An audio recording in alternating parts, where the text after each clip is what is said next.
Good morning, OLA. Welcome to another episode of OLA This Week. I'm Mr. Love. And I'm Mr. Moore. Good morning, OLA. Good morning. Mr. Moore, are you excited about family movie night on Friday night? Absolutely. I'm looking forward to it. My first one. It's your first one? I took a tour of the campus, and I saw where everybody's going to be seated, and it's going to be a great night.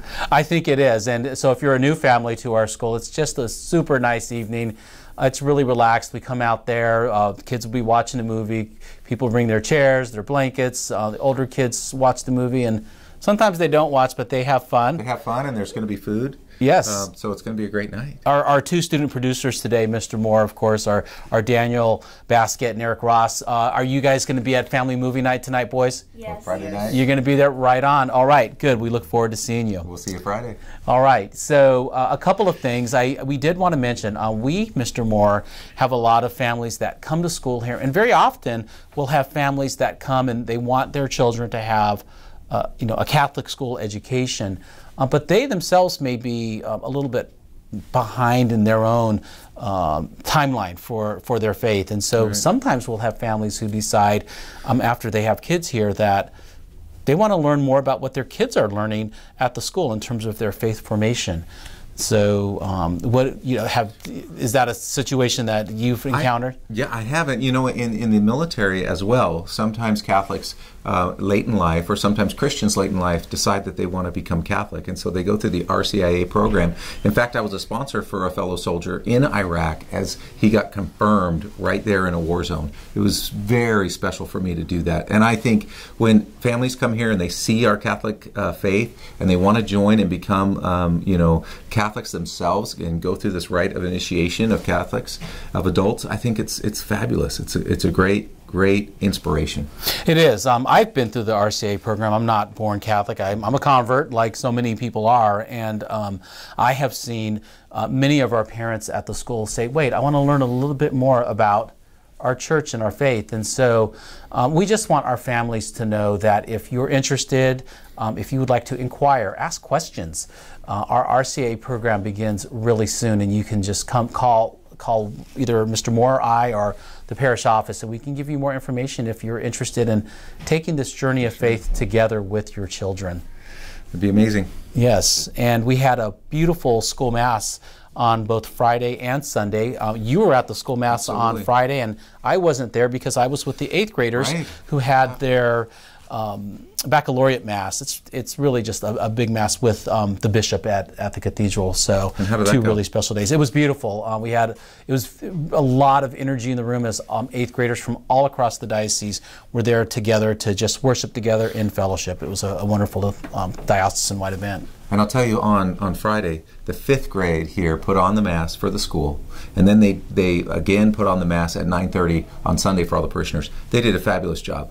Their voices were amazing. It was really, really well done. So Mrs. Penny and our fine arts teachers, they did a fabulous job on preparing the young people for Mass. No, they did. I was there on Sunday, and it touched my heart.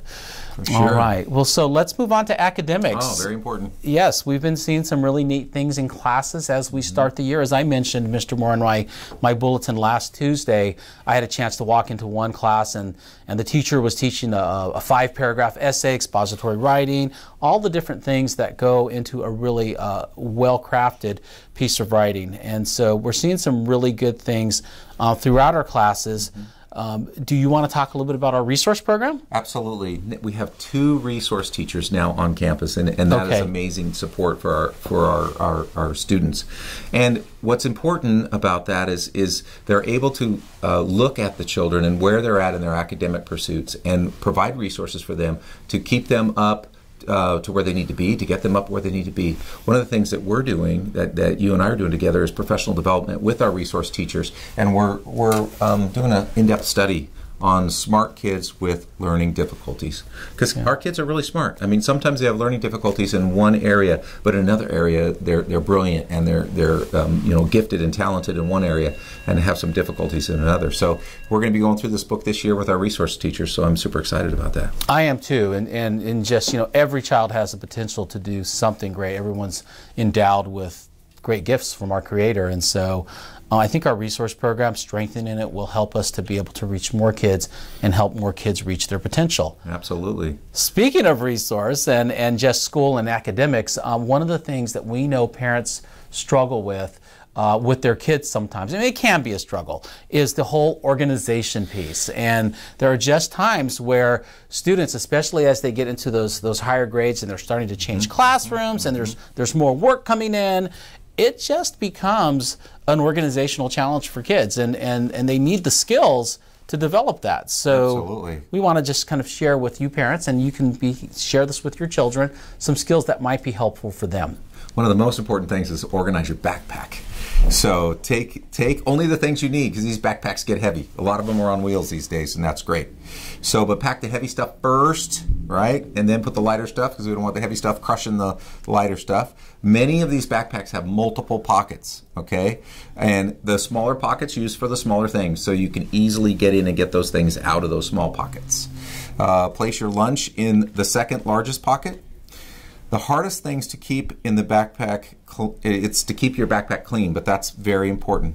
Don't just put loose papers in there. Don't stranded papers, it's tough to find. And also, when you have your lunch in there, make sure you take your lunch back out at the end of the day. So, and then if you carry your backpack correctly, that's super important as well, to keep the strain off their back. So using the shoulder straps appropriately if you're doing that, or with wheels. So check it every day, and make sure you don't have any loose assignments in there that could get lost. And place your backpack by the door that you exit at the night before, all packed and organized. Place it by the exit that you use to go to school. That way it's right there and ready to go on your way out the door. I have seen backpacks that look spick and span, and I've seen others that look like college dorm rooms, because they can get really messy. So students, it's really important to, as Mr. Moore said, to have that check every day. And I don't know, Mr. Moore, about you, but like sometimes I'm amazed. I see second and third graders walking around. They look like turtles because their backpacks are so big. There's so much work that our students are asked to do today. Absolutely. So that organizational piece will really put them ahead of the game. One last thing, and this is about time management. So students, like, not only do you want to keep your backpack organized, check your papers and have a place for everything in its place, but it's also really a matter of managing your time. That's right. Right? Yes. So students, when parents see that you are using your time for homework, they will stop checking at as frequently as they probably do right now. So if you're managing your time well, parents won't have to manage it for you.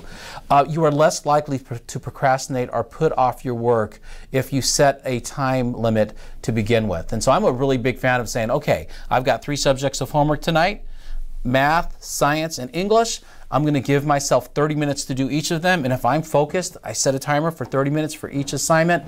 I'll get that done in that hour and a half, and I can then be free to go on and do other things, like have dinner with my family, watch a movie, play a board game, do something fun.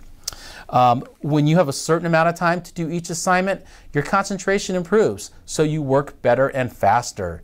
You feel better about yourself knowing that you are in control of your life.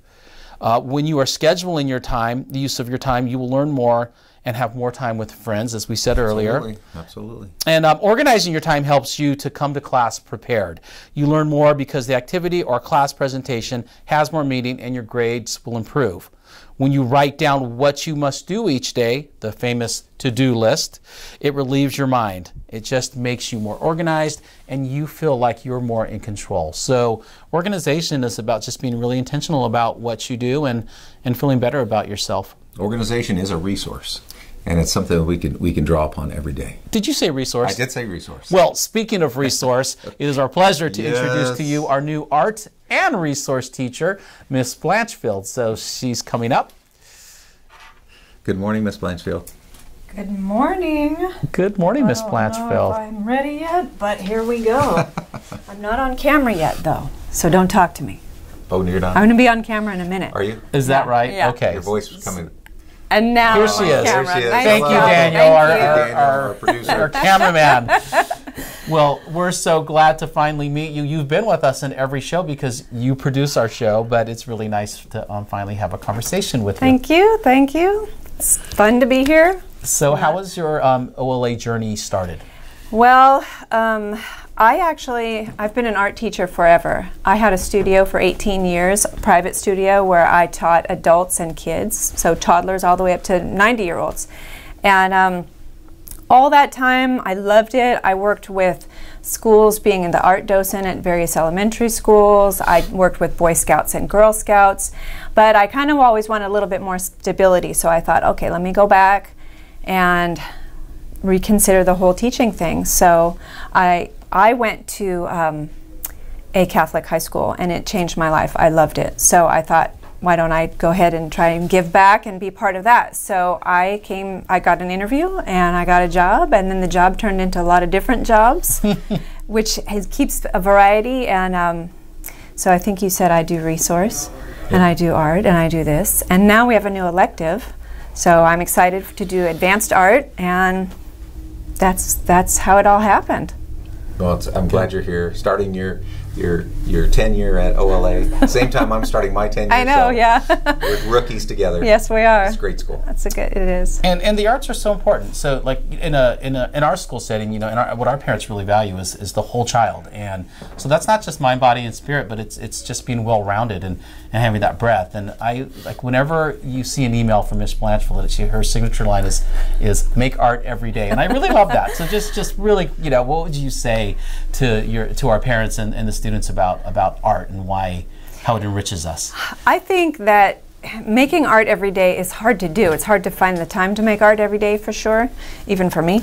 But it allows you time to go inward, and you could consider it a prayerful activity maybe, or soulful, or you're looking in, you're processing things that are happening in your life. And I think it's just, even people who say they can only draw a stick figure can get some joy and, I don't know, relaxation through art. Good. Well, I know, you know, the early returns are in, and the students are loving your class. Oh, thank you. And your elective, your advanced art elective, has filled up. It's been very popular as well. Yeah. So just want to wish you the best of luck this school year. And thank you. And we're so happy you're here. Thank you very much. All right. So, okay. Well, Mr. Moore, as we move on to the show, I just want to thank once again our student helpers, Daniel Basquet and Eric Ross, as well as our producer, of course, Miss Blanchfield. Thank you for being here today. Good job to our producers. And remember to like our program and share our program and follow our program. All right. Mr. Love? Mr. Moore, love more than you think you can.